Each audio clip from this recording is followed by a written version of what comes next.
Are you a developer who is always facing a challenge of maintaining the proper code quality and principles? Are you a tech lead who has always to pitch in for your developer um, to release an independent feature?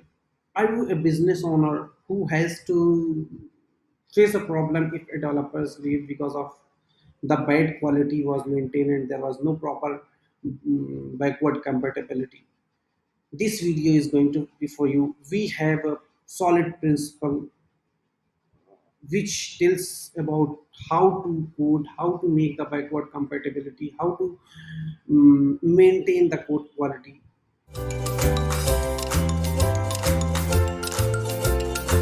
Hello everyone. Hello Magento community. Good afternoon all. So today I'm going to talk about one of the most important topics, uh, be it any program, be it Magento, where Magento is one of those framework which follows it very closely. So before I start my session, let me ask some of the questions. One, independent feature delivery. Being an organization of software delivery, any company would like to do. Reduce dependency among the developer, different engineers who is delivering different features. Of course, developers comes, goes, he's on off, he's available, sometimes he's not available. So we don't want to have like one people is working on this, the other feature should be stopped because of some people's unavailability. Agility in the software and continuous integration and deployment. So yes, most of it is, of course, yes, that is very obvious question to everyone. But how do we ensure that we are able to achieve it? Code quality. My this talk is going to be completely technical, mostly for the programmer, but it's not only for the programmer. To ensure this is happening, a business person also have to understand it and give enough time for the developer to deliver this. So what happens, we all talk about code quality, clean code, coding standards, but what happens, this all needs time, which we usually don't give to the developers.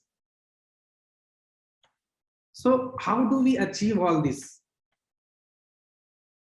Code quality, code standards, modularization, proper dependency, extendability. So for this, we have one thing called solid principle. This is not something new. So many people have spoken about it. So many people have been talking about this. Many of us may know it already. Many of us are following it. But sometime in between the software development, we miss it. We talk about our software is agile. We are doing a continuous integration, continuous deployment. But when the time goes, our continuous deployment becomes just a pipeline deployment. It's not that. If we follow all this code quality, code standards, modularization, proper dependency, then we are able to actually achieve all this. Our initial time investment will be high, but the end product will be will be great. So before I go deep into it, I would talk a bit about me. This is me again, Mujassam. I am into the Magento for about 7-8 years now. Currently solutioning and heading the technology in Codilar. I am completely into Magento and things around Magento. I have been doing performance optimization, coding, and from inside my heart, I'm still a coder, but I unfortunately don't get that much time to code. So this is me. Now let's talk about solid principle. So what is solid principle? Solid principle actually not something new term. Robert C. Martin, which we know as Uncle Bob as well, has combined a multiple set of programming. He has read the multiple set of programming and combined it and came with a principle which is called solid. Solid is not a single term. It's a basically single responsibility, open source, open close principle, Lispo substitution, interface, and dependency.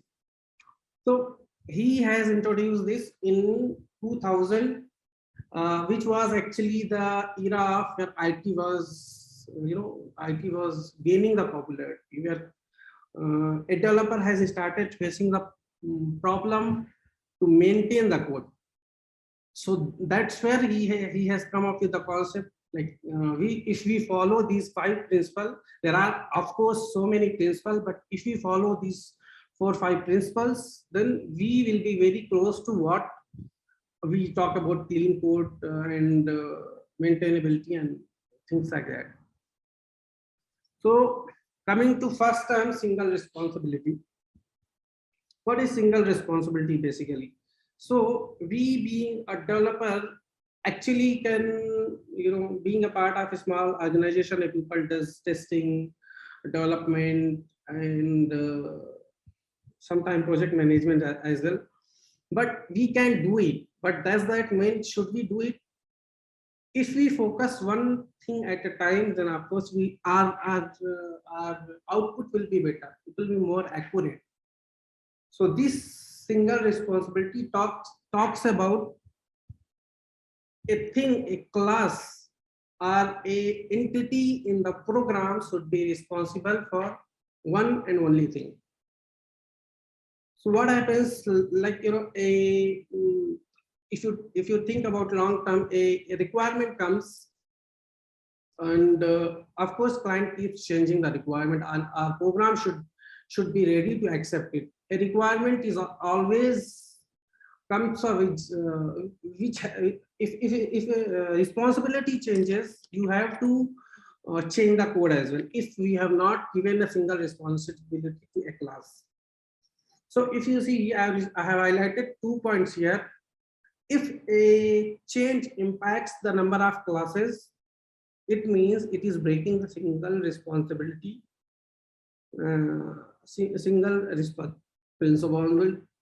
principle.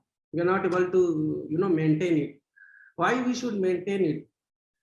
As I told you before, if you are maintaining the single responsibility, so what will happen?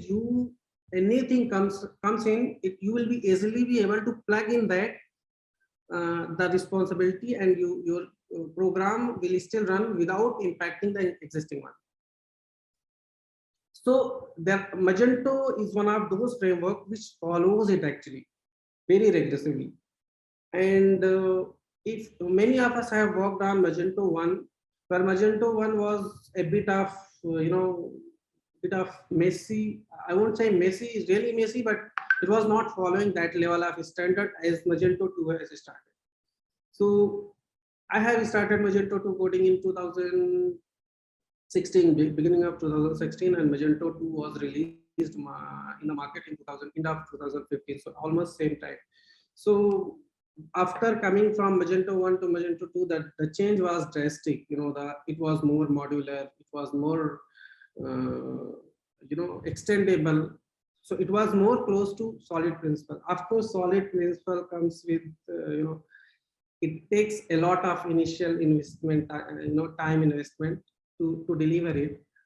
But if you invest enough initial time, then in the product we'll have all these 4 things which I have spoken initially, which is code quality, code standard, modularization, proper dependency, and extendability.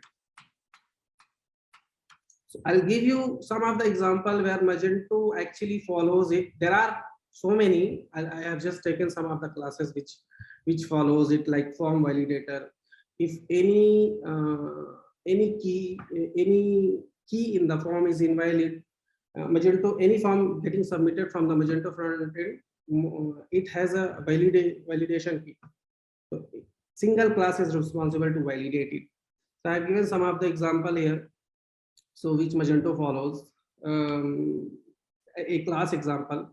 I'm sorry, I don't have so much time. I have given 25 minutes only, so I have to go a bit fast to complete all. So I could not take all the example from the Magento core. I have taken very basic classes example from some of the PHP and some of things like that. So take an example which violates basically what we do to save our time. We keep all our stuffs in single class, but that becomes more problematic when when we are into the process of doing a project. We are in the process of delivering the project after 3 months, 4 months, or 6 months. It becomes more problematic to maintain if a new developer comes or it is passed to some different team. So take an example, this email helper. So what it does, it has been given two different responsibilities here. Validation and send, both are actually different responsibility. So what happened, it has to do two activity. If something new comes, you will always basically keep changing the behavior of the class, which is actually violation of the single responsibility. Whereas this could have been done this way. Where you give a one responsibility, one is email validator, another is email sender. I'll explain a bit more about single responsibility when I come to the interfaces, where you can actually do it via interfaces. You can restrict the client by writing an interfaces. That is one of the solid principle. I'll talk about that as well, but this is very basic example where you have to split, you have to give single responsibility to single class. So the summary of this is the number of files, the number of code lines actually increases. But if you think about long run, what happens, it will be really easy for any developer to come in, join your team and maintain that code easily.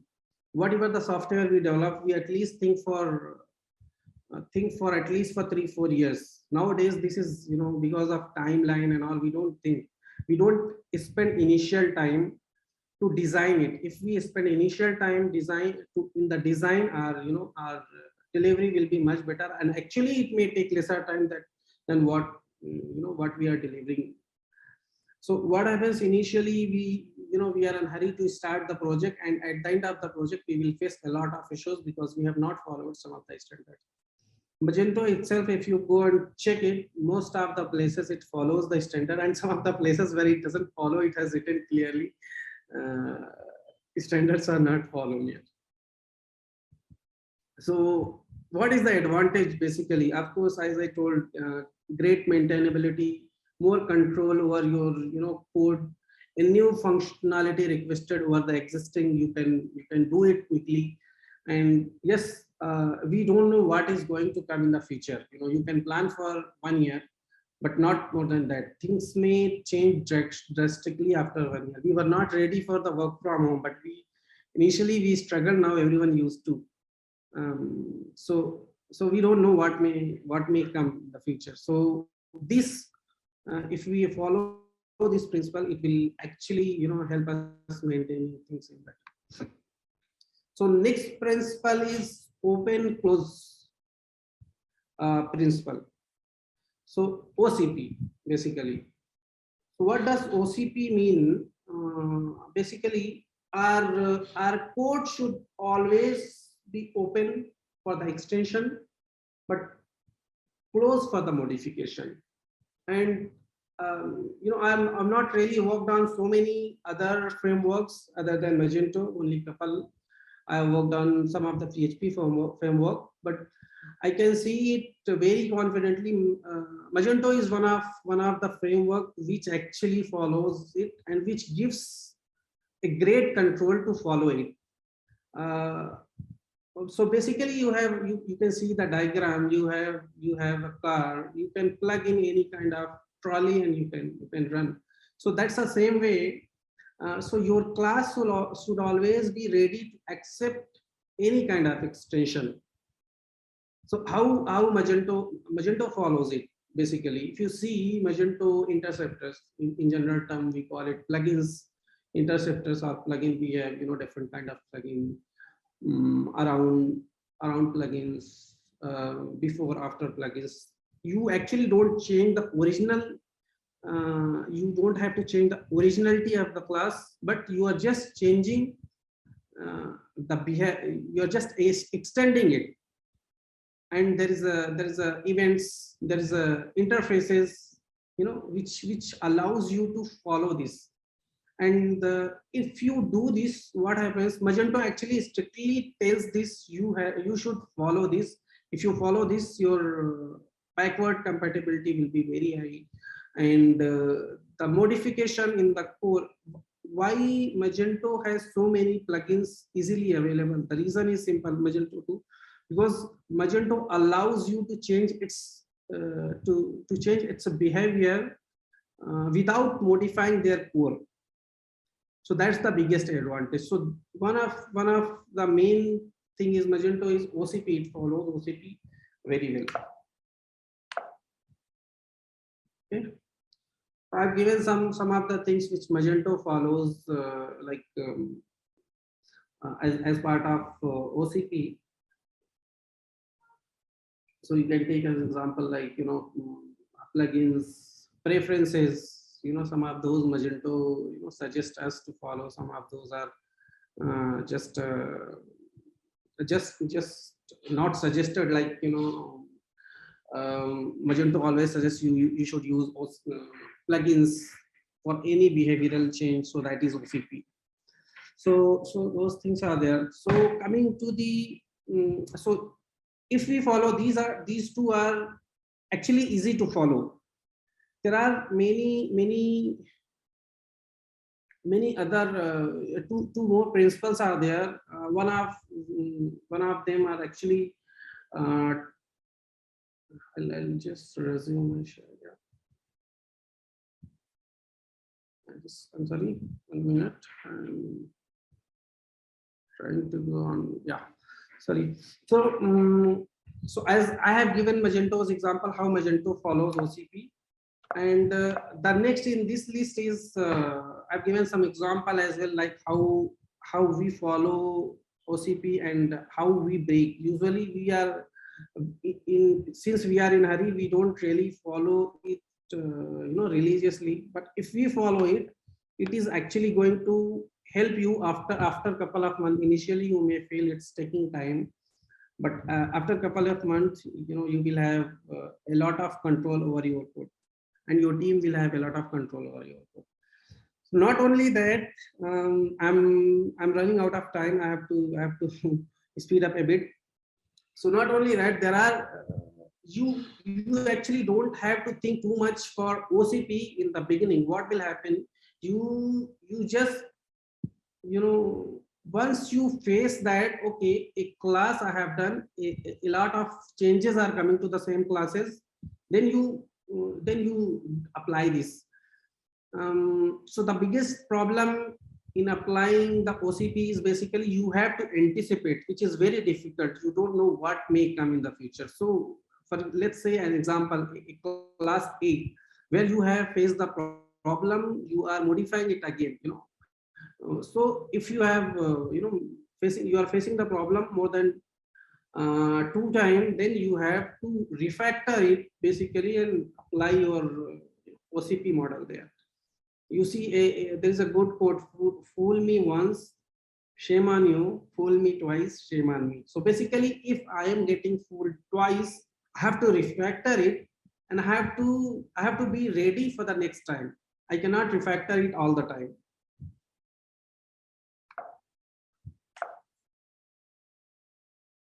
So yeah, so the next in the list is Lispo substitution principle. So this is actually one of the hardest principle to follow. Basically, it's again comes with the anticipation.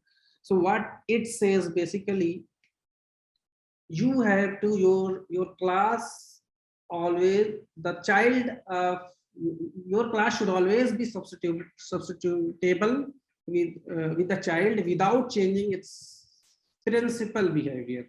How Magento follows it? Basically, you say, let's say a collection.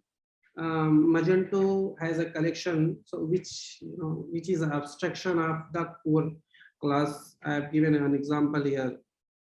So Magento, most of the Magento's collections are actually extending this. The third one, extending this. I've given example of Magento sales collection, which is extending this. So what you do here, you change the model class, you will change the resource classes, but the actual behavior of the system is still remains, and you are just changing the classes parameters, which is passing to the passing to the method. You are passing the different tables, different things into the same framework, basically. So this is one example from Magento, and there are actually many, not only this. So basically, again, just to reiterate that your class should be substitutable from by its a child without changing the parents one. So I have another 5 minutes. Sorry, I have to run a bit faster. I have given some of the example. So if you see now, this is the base class which has implemented the interface. Here we are returning an array, but here we are returning a collection here. So what happens? How we can prevent it? So basically, you define in PHP is loosely written. Basically, it doesn't force you to do, but we have option to force it. So if we couple, tightly couple our program, then we can easily achieve it. So we use the interface, we define the return type. What is the return type? So in this example, if you define the signature return type, you can actually achieve it. So yeah, I've given like how not to break the LSP. Signature must match the interface, exception type must match. For example, you have given a parent is returning the exception, which is a different type. Your child should not return the different type of exception from the same method if you are already. Interface segregation. So basically, ISP, what it does, a client should not force us to depend on the method they do not want to use. So what happens, I've seen many examples. For example, you have defined a interface. You have defined an interface, and you are using that interface for your multiple classes, and multiple classes may have different responsibilities. And you keep adding, because of that method is needed in your class, you have added that into your interface. So the interface which is implemented on other class which doesn't need it, so you have actually forced them to use it. Where what it will happen here, if you see here, for an example, here I have given code test, kind code test, programmer tester, and project management, basically. So what has happened here? Kind code is really not necessary. Basically, these two things are needed for tester and programmer. Kind code can be a different interface here, which is actually sorted into this. So basically, you have to break your interfaces into the smaller interfaces, which focuses a set of things, which is one responsibility. It's again similar to single responsibility. So your interface also should not have so many responsibilities, which actually forces the client, which is not needed for them to implement. Okay, so that is about, and then dependency inversion. So dependency inversion, this is very common that we make a mistake as a programmer. We don't really think about what is high level module, what is low level module. We just code and focus on things to deliver.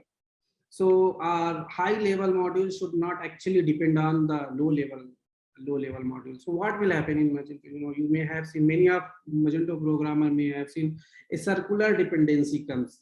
because your one code is dependent on other, which is actually not needed. So what is the solution for it?